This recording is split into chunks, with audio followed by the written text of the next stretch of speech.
And last week we were thinking about hope and how hope is not a passive thing when we're Christians. Hope is not a passive thing, it's an active thing. It's a waiting expectantly for something. And so I was thinking this week about what does it mean to wait? Because the Bible talks about waiting, and it talks about time. And waiting, again, is not a passive thing. It's not something where we just sit back and let it happen. We can think, I'm waiting to see the doctor. Well, our waiting to see the doctor is we're twiddling our thumbs and getting annoyed because, the time's passing and we've been here 10 minutes and where is the doctor? Or we're waiting for something to happen. We're waiting in a queue. And it's a bit of a time where we might get irritable and cross and grumpy and all those things. So what does it mean to wait for God? So we sometimes have these promises. We were talking about that last week, that God gives us promises and we wait and wait and wait for them, and we get a bit frustrated and we think they're not going to happen and all those sorts of things. So what does it mean to wait for God? And do you want to help me this morning and do the readings, or would you rather I did them myself? Carry on and do a good job, okay. Okay, all right. So, would anybody else like to do a reading, though? No? You would? Okay then, Alfie, that's brilliant. Okay, let's give you a reading then. Roy wants to do one. Okay. Okay, all right. So I'll tell you what, you can do that one. I don't know which ones these are. Okay. Anybody else want to read? You go and ask Dad to help you find it. Oh God, I fell. Ask Dad to help you find it. Ask someone to help you find it. Okay. Oh wow. Let's choose the one. Oh, Well, it's all. Oh, right. Thank you.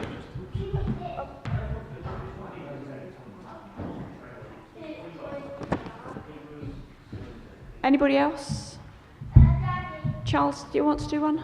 No, you're happy. Okay. Okay, you can only read them when I ask you. All right, no jumping the gun. All right. Okay, so the first one is in Habakkuk, and I didn't give that to anybody else because it's a tricky one to find. Okay.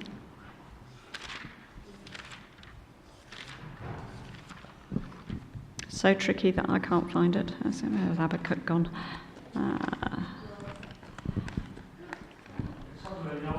Yeah, it's somewhere in the Old Testament, past all those, caught up in all those little ones, and I'm blowed if I can find it, because pressure's on, you know how it is. And I didn't put it in the book. What, Habakkuk? No. 940. Also, I don't have my glasses on, which is not helpful. No, it's... right, okay. Okay, so the verse in Habakkuk, okay, we need to listen carefully. Okay, the verse in Habakkuk says, "For the revelation or the vision awaits an appointed time, a time that God has ordained it's going to happen. It speaks of the end and will not prove false. Though it linger, wait for it. It will certainly come and will not delay." So what God is saying to Habakkuk, he says to Habakkuk, write down the vision, and this is how long it's going to take, which is a really unspecific time. But basically what God is saying to Habakkuk is, right, you've got the vision, write it down, now you've got to wait for it. And it'll come at just the right moment. And you might think that time is dragging and that it's not coming, but there is an appointed time when the vision will come to pass. Okay. Romans 8:25. Anybody got that? Okay, great. Well done, Olivia. But if we hope for what we do not yet have, we wait for it patiently. Lovely. So if we wait for what we do not have, we wait for it patiently. We hope and we wait patiently. And patience can be an interesting thing. Hebrews 6:15. Has anybody got that? Okay, Alfie. I'll come to you, don't worry.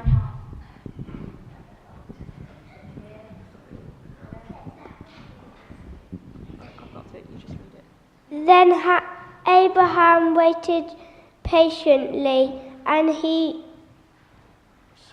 received what God had promised. Well done. That was very well, nicely read. Yeah. Okay, so good readers we've got here. Okay, so Abraham waited patiently for what, and he received what was promised. And it's that patient waiting. James 5 verse 7. Anybody got that? Yeah? No? Okay, so James 5:7 also says about wait patiently for the Lord's coming. And I find this quite amusing, really, because when it says wait patiently for the Lord's coming, in Revelation, 3 times Jesus says, I am coming soon. I am coming soon. I am coming soon. Well, that was 2,000 years ago. I am coming soon. He's coming back to take those who belong to him, and that's his promise. I am coming soon. And we're waiting 2,000 years later. We're waiting. And I remember when I was first a Christian, 40 years ago, people said, Jesus is going to return soon. And there was an expectancy. And you think, well, what do I do in the meantime? Do I plan for my future? Do I have children? Because if he's coming back soon, do I want to have children if all this tribulation's coming? And it really affected me. And it's quite a tricky thing. And again, when you around the world, people are saying, Jesus is coming soon. Jesus is coming soon. And, there's prophecies about this being the last pope and Trump being the man who's going to usher in the kingdom. And you just think, really? I can't see those things. But there is a sense of expectancy all around the world. And there are things that have to happen to Israel. And even though I can't align myself with Trump at all, he's signing up to what the Bible says, that Jerusalem needs to belong to Israel.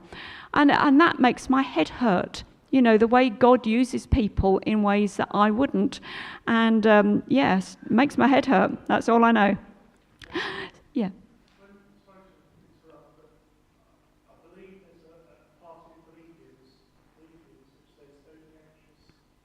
Yeah, we'll get to that bit. Yeah, we'll get to it. I think we'll get to those. Okay, so there's that expectancy, and God's timing. Okay, so did I give anybody Psalm 90 verse 4? No? Okay.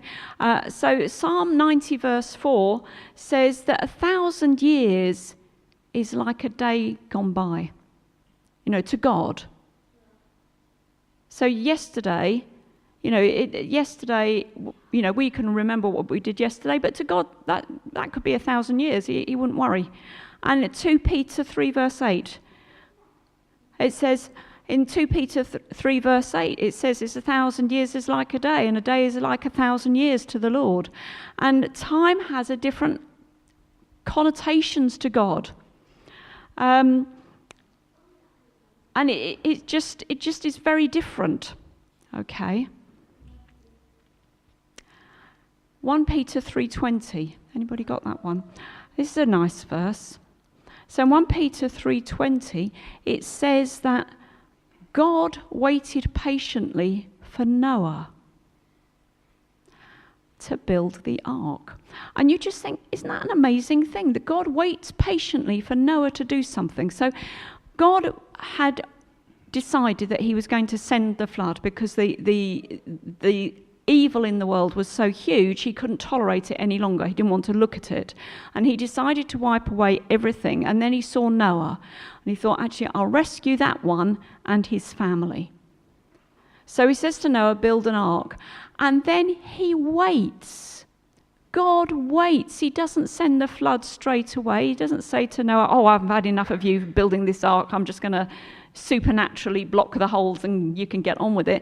No, he waits for Noah to do all the things he had to do, and then he sends the flood.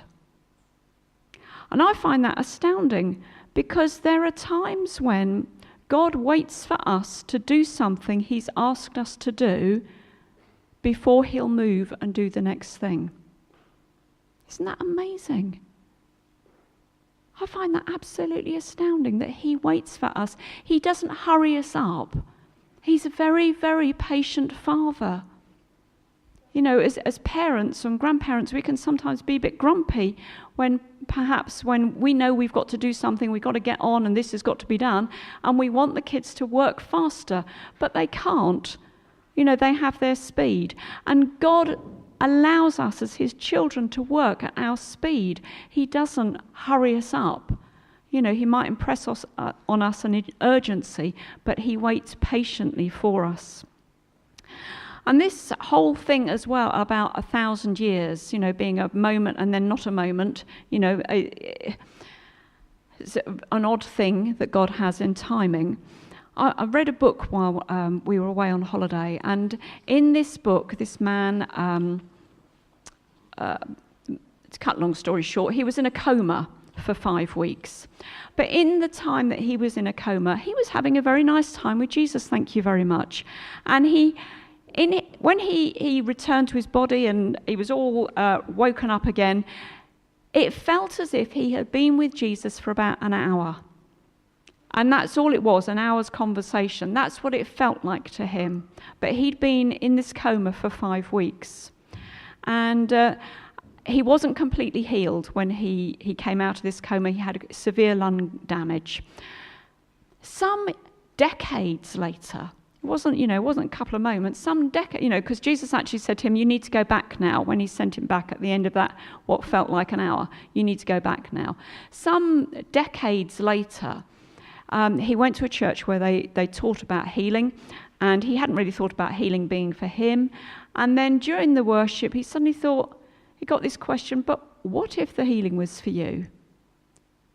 And so he thought, oh, okay, well, maybe I'll receive some prayer for that then. And this man all he did was put his hand on him. He didn't pray for him. He just put his hand on him, and he was flat out on the floor.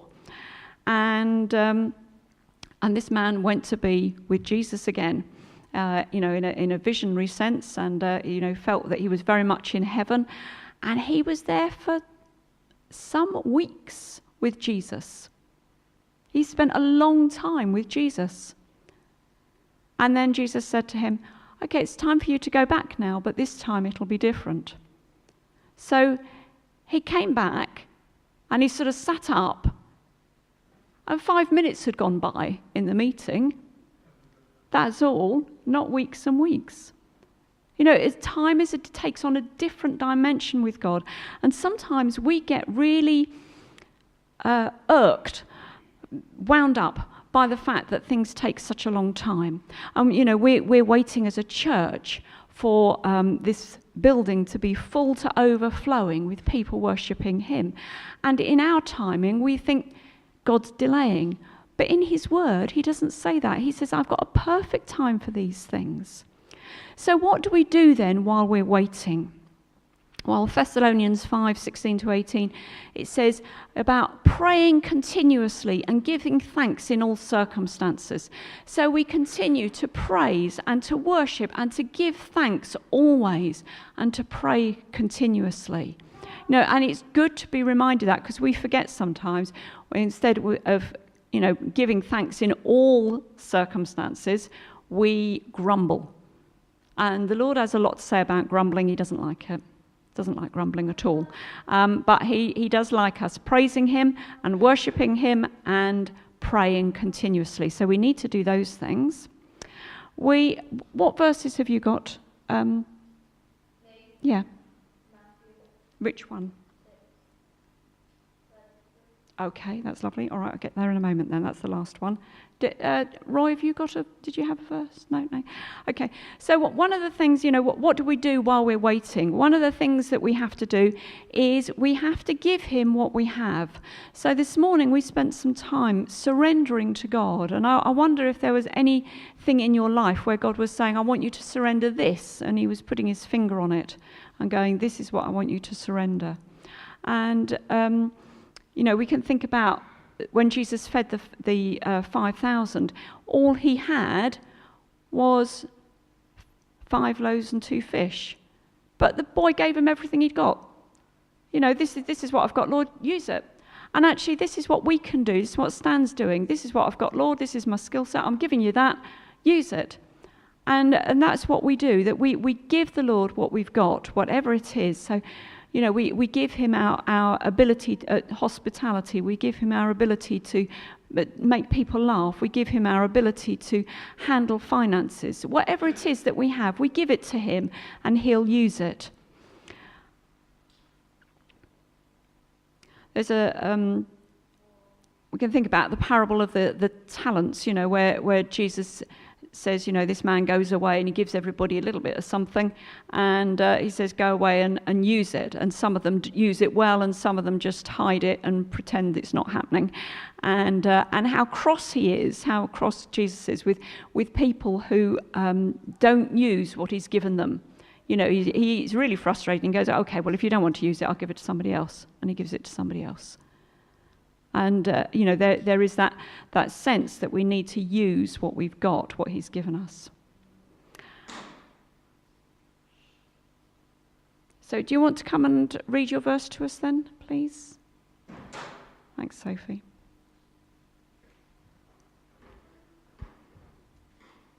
It's Matthew 6:33. Yeah. Bless your heart. But seek first his kingdom and his righteousness, and all these things will be given to you as well. Thank you. Okay, so we need to seek first the kingdom. And we seek the kingdom, and he says that all these things will be given to you, all the things that we're longing for, but it doesn't say they'll be given to you today. They will be given to you, but sometimes we need to wait. Isaiah 55:6 says, seek the Lord while he may be found. And there is that sense in which we actually have to do something active to find him.